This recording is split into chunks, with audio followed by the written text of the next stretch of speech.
Mr.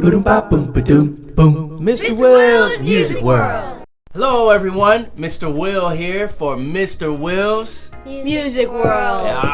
Yeah, I got some special people here with me. I have Layla and William, and they're gonna join me as we talk about something pretty neat, and that is putting instruments in different categories.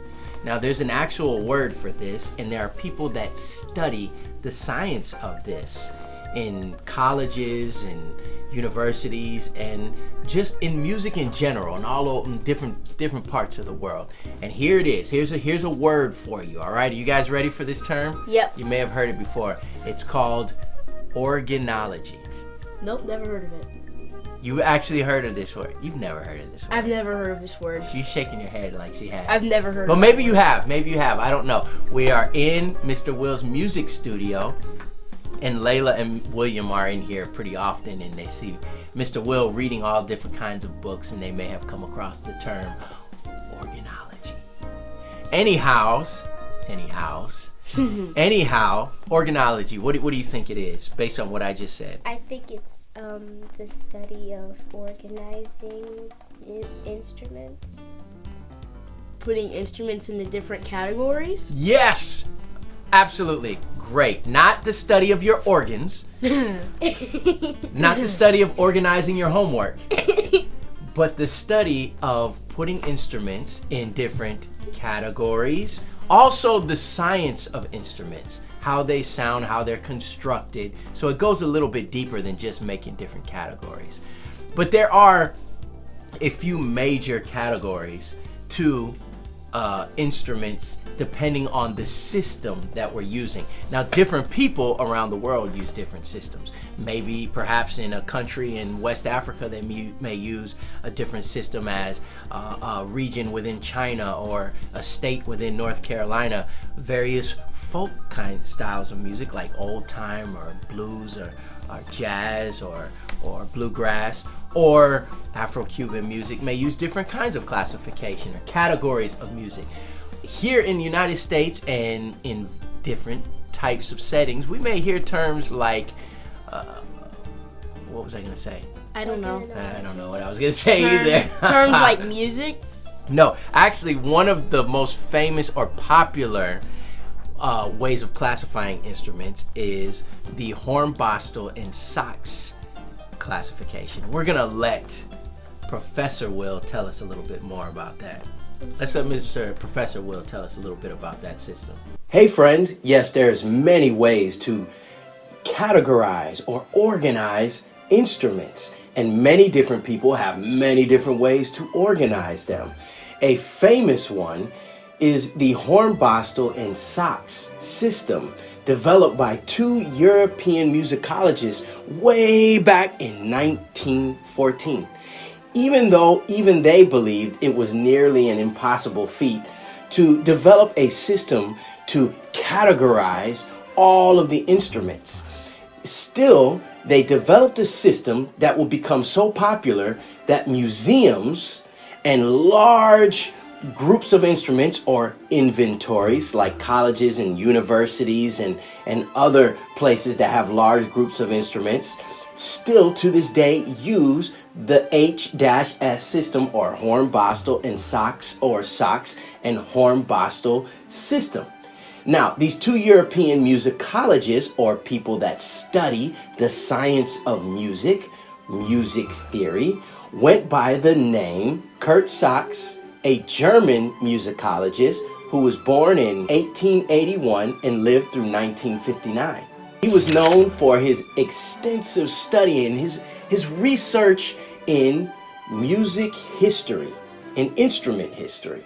Now, Sachs worked alongside another musicologist by the name of Erich Moritz von Hornbostel, hence Hornbostel and Sachs. And together they came up with this system where they categorized instruments in a few major categories. These categories were idiophones, membranophones, chordophones, aerophones, and later on, electrophones. Now, each one of these categories means something specific. Now, these systems, such as the idiophones, the chordophones, membranophones, aerophones, and electrophones, all have interesting names. What are they? Well, an idiophone is something that is struck or plucked.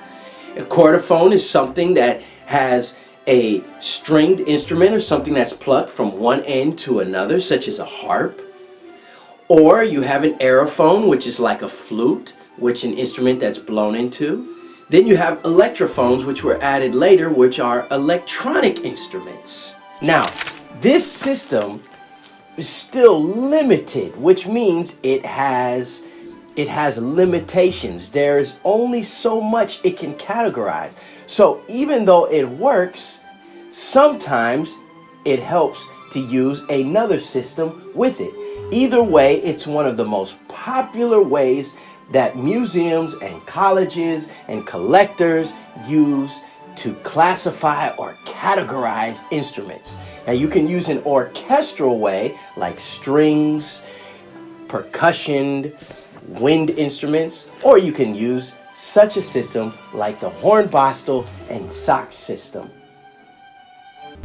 So there are different ways to classify instruments. You have stringed instruments, percussion instruments, wind instruments, but they all don't have to be classified in just these types of ways. It can be how they sound. It could be how they look.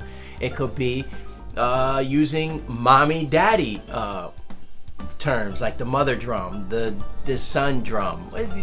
There's all different types of ways to categorize different instruments. But the science or term that we often use in music theory or in the college campus or ethnomusicology, that's another big word for you. The term is organology. The classification, the categorizing, putting instruments in different categories. Yes, organology. Now, I used another big word called what? Ethnomusicology. And what is that?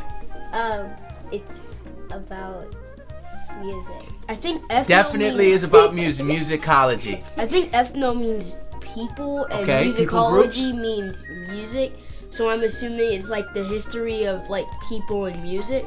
It is definitely, that's great. The study of culture within music. And there's different definitions of it.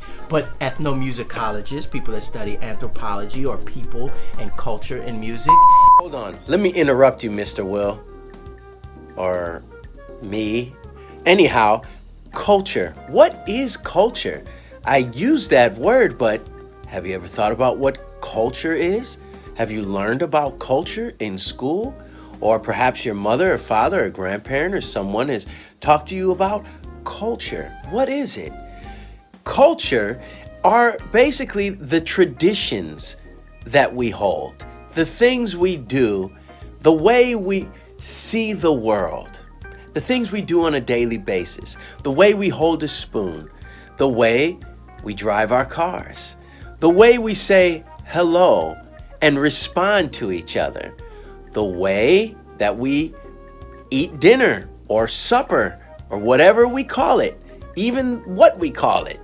All of this comes down to culture, how we have our family gatherings, various traditions that are handed down through the generations, the clothes we wear, the way we wear our hair or shave our beards if we have one. All of these things have to do with culture, and they're different for different people in different parts of the world. All right, let's get back to Mr. Will, myself. All right.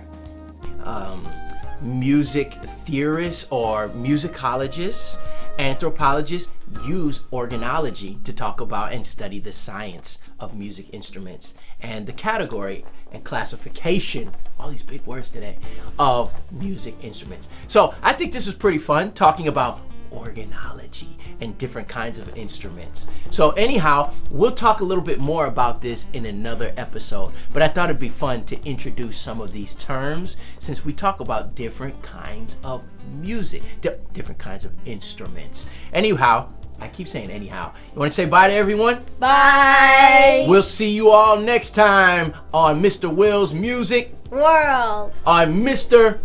Will's Mr. Will's Music World. There you go. Bye-bye, everybody. Mr. Will's Music World.